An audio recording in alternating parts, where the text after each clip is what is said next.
In 1 minute, I'm going to show you exactly how powerful Musashi's cut would be. So in 1 minute, just wait there. But let me explain what I am doing this video for.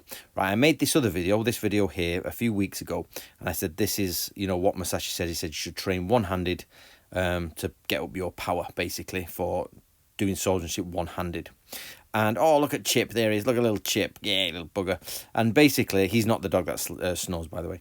And basically, I said I'm not doing any special sword techniques. I'm literally just hitting to build up some pressure testing of the sword with one hand to get a bit of, reality to the strokes. And somebody said in their genius wisdom, oh, it's just hitting you, he's not going to cut properly that. So actually I thought, you know what, let's try that. Let's show how dangerous actually cutting like this would be, even if you just hit like this. So I asked Nick, my friend in Richmond dojo, and if you want some more information, put a message below for if you live in Richmond, we'll try and get you connected to the dojo. But I asked Nick to do this for me with a real sword. So there's Nick in his garden, his number 3s, and this is one-handed, just like I was doing. This is how much it would not be good. He goes to two-handed to show you. Yeah, pretty much the same. It's going to do the same damage, yeah. So he then does it in slow motion, which is great. There's Nick, the wonder. If you're in Richmond, you can train with Nick.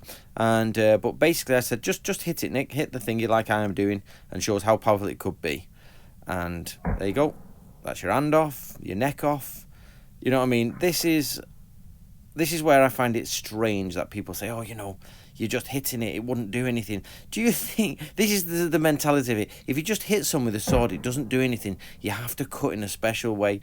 That's like saying, oh, you see that kitchen knife? That won't cut that tomato unless you do it in this ancient secret way that we teach you.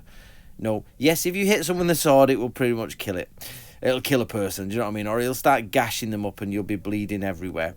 So, but what was interesting is just how quite easy it is. So Musashi would just literally cut with one hand. Now the real question does come is, how far can you lift your hand up in a sword fight without getting stabbed? So that's where the real question comes in. But I've just asked Nick to do this.